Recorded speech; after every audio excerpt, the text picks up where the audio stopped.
नमस्कार प्यारे बच्चों। आज हम करने जा रहे हैं रसखान जी के सवैये। जैसा कि आप सबको पता है कि हम रसखान जी के पहला सवैया और जो दूसरा सवैया है वो कर चुके हैं, जिनसे हमें पता चलता है कि रसखान जी श्री कृष्ण जी का सानिध्य चाहते हैं। चाहे वह सानिध्य उन्हें प्राप्त हो मनुष्य के रूप में, पशु के रूप में, ठीक है, पहाड़ के रूप में या पक्षी के रूप में, किसी भी रूप में हो। जहां पर श्री कृष्ण जी निवास करते थे उनकी प्रत्येक वस्तु से वो प्रेम करते हैं। कौन? रसखान जी। यहाँ तक कि वे लाठी हो चाहे कंबल हो, ठीक है, और बाबा नंद की गायों को चराने के चाहे सुख हो, उनके लिए 8 प्रकार की सिद्धियां हैं, जो 9 प्रकार की निधि, सब कुछ त्याग करने के लिए रसखान जी तैयार हैं। और जो हम तीसरा सवैया करने जा रहे हैं उसमें कृष्ण के सौंदर्य पर मुग्ध एक गोपी दूसरी गोपी से क्या कह रही है उसकी जानकारी हम प्राप्त करेंगे। आपने पहला सवैया और दूसरा सवैया देखा है, वहाँ जो रसखान जी हैं उनका प्रेम भाव व्यक्त हुआ है। तो तीसरे सवैये के अंतर्गत गोपी का श्री कृष्ण के प्रति अथाह जो प्रेम है वो व्यक्त हुआ है। चलिए देखते हैं क्या कहती है एक गोपी दूसरी गोपी से। मोर पखा सिर ऊपर रखियो। मोर पखा मतलब मोर के पंख, सिर मने सिर के, ऊपर मने ऊपर, रखियो मने रख लूंगी। एक गोपी दूसरी गोपी से कहती है कि हे सखी, मैं मोर के पंखों को सिर के ऊपर रख लूंगी, यानी कि ग्रहण कर लूंगी। गुंज की माल गले पहरूंगी। यहाँ आप सोच रहे होंगे गुंज क्या होता है। गुंज एक जंगली पौधा होता है और उसका एक छोटा सा फल होता है। जैसे कहा जाता है कि तुलसी की माला भी पहनी जाती है ना, ऐसे गुंज की माला होती है, उसको गले में धारण किया जाता है। तो वो क्या कह रही है, मैं गुंज की माला को भी गरे मने गले में पहरूंगी, मतलब पहन लूंगी। कौन कह रही है? गोपी कह रही है कि मैं मोर पंखों को सिर के ऊपर रख लूंगी। अगर तुम कहती हो तो मैं गुंज की माला को भी गले में पहन लूंगी।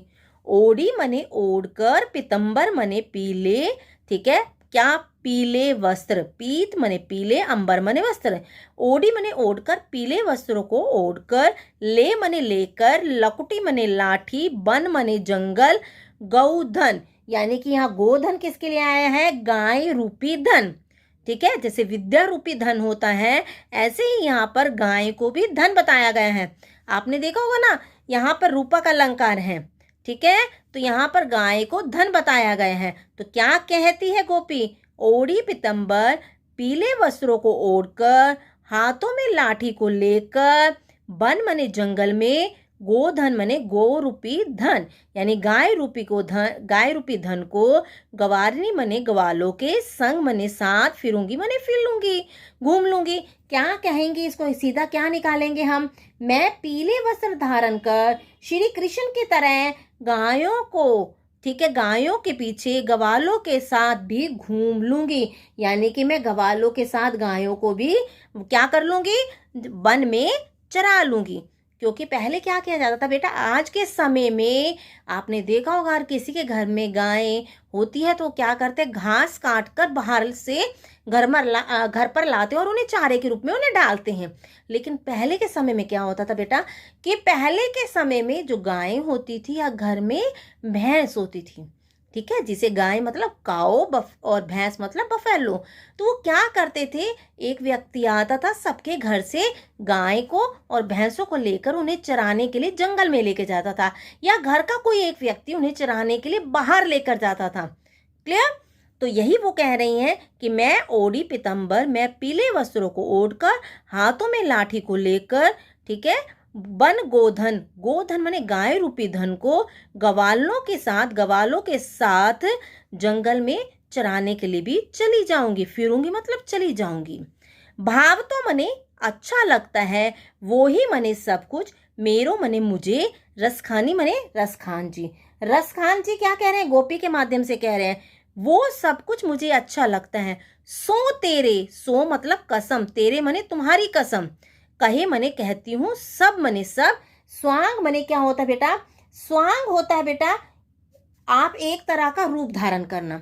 आपने देखा होगा कि आप फिल्में देखते हैं, फिल्मों में जो हीरो हैं कई बार वो लेडीज़ का रूप धारण कर लेते हैं, या जो एक्टर हैं वो अनेक तरह के रूप धारण करते हैं, उसे स्वांग कहा जाता है। ठीक है, तो वही कह रही हैं, सो तेरे कहे सब स्वांग करूंगी, मैं तुम्हारी कसम लेकर कहती हूँ, मैं सब प्रकार के रूप धारण कर लूंगी। स्वांग मने रूप धारण करूंगी मने कर लूंगी, सो मने कसम, तेरे कहे मैं तुम्हारी कसम लेकर कहती हूँ, मैं सब तरह के रूप को धारण कर लूंगी। या मुरली मुरलीधर की, या मने ये, मुरली मने मुरली, मुरलीधर मने श्री कृष्ण की। मुरलीधर जो मुरली को धारण करते हैं, ठीक है। या मने या, मुरली मने मुरली, श्री कृष्ण की मुरली। अधरन मने होठों पर, धरी अधरह न धरूंगी, धरी मने धारण करना। कहते ये मुरली, जिसे मुरलीधर कौन आ गया यहाँ पर, श्री कृष्ण के लिए आ गया, जिसे मुरली को श्री कृष्ण धारण करते थे, यानी कि मुरलीधर किसके लिए आता है, श्री कृष्ण के लिए। तो आप क्या कहेंगे, लेकिन वह मुरली जिसे श्री कृष्ण जी अपने होठों पे धारण करते थे, मैं अधरह मने होठों पर, न मने नहीं, धरूंगी मने रखूंगी। क्लियर। या मने या, मुरली मने बांसुरी, मुरलीधर मने श्री कृष्ण, अधरन मने होठों पर, धरी मने रखते थे, अधरा मने होठों पर, न मने नहीं, धरूंगी मने रखूंगी। लेकिन वह मुरली जिसे श्री कृष्ण जी अपने होठों पर रखते थे, मैं होठों पर नहीं रखूंगी। क्यों नहीं रखना चाहती वह अपने होठों पर उस मुरली को, क्योंकि वो मुरली ही क्या करती है, श्री कृष्ण को हमसे दूर रखती है। जब श्री कृष्ण जी मुरली को बजाते हैं तो वो इतने अधिक तल्लीन हो जाते हैं कि उन्हें उनके पास कौन है, क्या कर रहा है, कोई उन्हें पुकार रहा है, उसकी उन्हें सुध बुध नहीं रहती। और गोपियां इस मुरली के प्रति अपना सोतिया डहा व्यक्त कर रही हैं। सोतिया मतलब वो अपनी इस मुरली को क्या समझती हैं, सोतन समझती हैं। ठीक है, इसलिए वह मुरली जो श्री कृष्ण धारण करते थे उसे होठों पर नहीं रखेंगी। तो यहाँ पर आपने मुरली आया बांसुरी, मुरलीधर मने श्री कृष्ण के लिए। तो यहाँ पर आपका यमक अलंकार है, कौन सा है, यमक अलंकार। यमक अलंकार के साथ साथ आपको यहाँ पर क्या नजर आ रहे हैं, अनुप्रास अलंकार भी दिखाई दे रहा होगा। अनुप्रास अलंकार है, स्वर मैत्री अलंकार है, पहरूंगी, फिरूंगी, करूंगी, धरूंगी। स्वर मैत्री अलंकार, अनुप्रास अलंकार, यहाँ पर यमक अलंकार। और आपकी भाषा मैंने आपको बताई थी कि यहाँ पर किस भाषा का प्रयोग किया गया है, आप जानते ही हैं, ब्रज भाषा का प्रयोग किया गया है। आपको ये जो तीसरा सवैया है, आप इससे भली भांति परिचित हो गए होंगे और आपको मैं इच्छा करती हूँ कि आपको समझ भी आ गया होगा। ओके, चलिए आगे देखते हैं। जो चौथा सवैया है उसमें क्या कहा गया है। इसमें भी एक गोपी अन्य गोपी से कह रही है कि वे श्री कृष्ण की मुरली की ध्वनि और उनकी जो मुस्कान है उस पर बहुत अधिक जल्दी आकर्षित हो जाती है, मोहित हो जाती है। तो क्या कहती है, मोहित होने पर वो क्या करती है, उसे अपनी सुध बुध नहीं रहती और इसको कैसे कहती हैं गोपी को, चलिए देखते हैं। काननी मने कानों में, दे मने देकर, अंगुरी मने उंगली, रहीबो मने क्या कहना चाहेगी, रहूंगी, जब ही मने जब, मुरली मने मुरली यानी बांसुरी, धुनी मने धुन, मंद मने होता है मधुर स्वर में, बजे मने बजेगी। क्या कह रही है, श्री कृष्ण की मुरली की ध्वनि तथा उनकी मुस्कान के प्रति अपने प्रेम को व्यक्त करते हुए गोपी कहती हैं कि जब श्री कृष्ण मधुर स्वर में, ठीक है, आप यहाँ पर धुनी मतलब धुन में, मंद मने मधुर स्वर में, जब श्री कृष्ण मधुर स्वर में क्या करेंगे, मुरली बजाएंगे, मैं अपनी कानों में उंगली रख लूंगी, रहीबो मने रख लूंगी, ठीक है, ताकि मैं क्या कर सकूं, उसे सुन ना सकूं। क्यों नहीं सुनना चाहती, क्योंकि उसे अपनी कोई सुध बुध नहीं रहती, सब कुछ भूल जाती है, लोक लज्जा सब कुछ भूल जाती है। इसलिए वो कहती है कि जब श्री कृष्ण मधुर धुन बजाएंगे, बांसुरी की, ठीक है, मधुर स्वर या कह सकते हैं मधुर धुन बजेगी, जब मुरली की बांसुरी की मधुर धुन बजेगी, तब वह अपने कानों में उंगली रख लेगी ताकि वह उस मधुर धुन को न सुन सके। मोहिनी तानन, अब यहाँ पर मोहिनी मने मोहित करने वाली, तानन मने धुनों से या तान से, तान से, तानन सो मने धुन से, मोहिनी मने मोहित करने वाली, रसखानी मने रसखान जी, अटा चढ़ी, आटा होता है घर का ऊंचा भाग, चढ़ी मने चढ़कर। यहाँ पर गोधन मने क्या होता है? गोधन एक ब्रज क्षेत्र में गाए जाने वाला क्या होता है? एक लोकगीत होता है।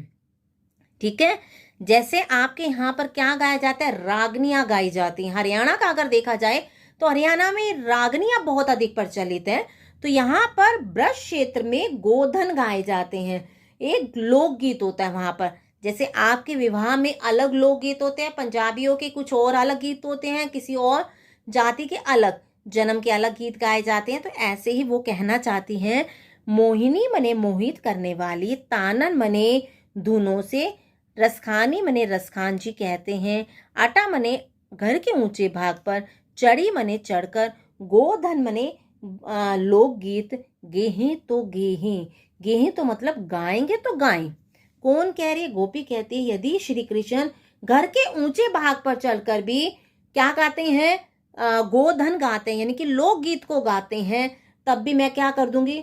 उसको नहीं सुनूंगी, मैं उससे बेअसर रहूंगी। क्योंकि क्या कर लूंगी? तब भी मैं अपने कानों में उंगली डालूंगी, मैं बेअसर रहूंगी। टेरी मने जल्दी, कहो मने कहो, सिगरे मने सारे, ब्रज लोगनी मने ब्रज के लोगों से, काली मने कल, कौ मने कोई, कितनों मने कितने, समझेहू मने समझाए। तुम जल्दी से जाकर सारे ब्रज के लोगों से कह दो, फिर मुझे कल कोई कितना समझाए पर मैं नहीं समझूंगी। क्यों कहना चाहती है? वो खुद ही कह रही है पहले तो कि यदि मुरली बजाएंगे तब भी मैं कानों में उंगली रख लूंगी। उनकी मोहित आकर्षित करने वाली यदि घर के ऊंचे भाग पर चढ़कर वो गोधन गीत गाते हैं तब भी मैं उससे बेअसर रहूंगी। लेकिन फिर वो क्यों कह रही है कि टेरी मने जल्दी, कहो मने कह दो, सिगरे मने सारे, ब्रज लोगनी मने ब्रज के लोगों से, यदि कल मुझे कोई समझाने का प्रयास करेगा मैं नहीं समझूंगी। किस कारण? वो अगली लाइन में इसका जवाब दिया हुआ है, उत्तर दिया हुआ है, उसे देखते हैं। मायरी मने हे मारी, वहां मुख की, उस मुख की, मुस्कानी मने मुस्कान, संभारी न जाहे न जेहे, संभाली या संभारी मतलब संभाली, न जेहे मने नहीं जाती नहीं जाती। वो कहती है कि मैं, तुम जाकर कह दो, मुझे कल कोई कितना समझाने का प्रयास करेगा मैं नहीं समझूंगी। क्योंकि श्री कृष्ण की एक मुस्कान पर मैं क्या नहीं कर सकती? अपने आप को संभाल नहीं पाती, अपने वश में नहीं रह सकती। मुझ पर उनकी श्री कृष्ण की जो मुस्कान का जादू है वो बहुत अधिक चल जाता है और मैं अपनी सुध बुध खो जाती हूँ। समझ आ गई होगी क्यों कहना चाहती है वो सारे ब्रज के लोगों से कि कल मुझे कोई कितना समझाए तो मैं समझूंगी नहीं। किस कारण? क्योंकि वह श्री कृष्ण की एक मुख की मुस्कान को देखकर अपने आप को संभाल नहीं पाती है। फिर मैं कुछ भी नहीं कर पाऊंगी और मुझे कुछ भी सुध बुध नहीं रहेगी।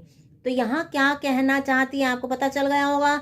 श्री कृष्ण की धुन से भी वो अपने कान बंद कर लेगी, नहीं सुनेगी, लेकिन वो जब श्री कृष्ण उसके सामने आकर एक बार हंस देंगे तो उसका क्या प्रभाव होता है गोपी पर, वो स्वयं बता रही है कि वो अपना नियंत्रण खो बैठती हैं। वह न चाहते भी श्री कृष्ण के प्रति खींची चली जाती है। अब यहाँ देखें तो आपका देखिए, काली कोई कितना, यहाँ पर अनुप्रास अलंकार का प्रयोग किया गया है। काली कोई कितनों, क अनुप्रास अलंकार, हे हे हे हे, स्वर मैत्री अलंकार, ठीक है, स्वर मैत्री अलंकार, अनुप्रास अलंकार का प्रयोग किया गया है। आपको अनुप्रास अलंकार और जगह पे मिल जाएगा, लेकिन साथ में आपकी यहाँ पर पूरी की पूरी रसखान जी की जितना भी है आपको बताया गया है कि ब्रज भाषा का प्रयोग किया गया है। जो आपको सवैये कराए हैं, मैं कामना करती हूँ कि आपको भली भांति इससे आप परिचित हो गए होंगे, आपको समझ आ ही गए होंगे। धन्यवाद।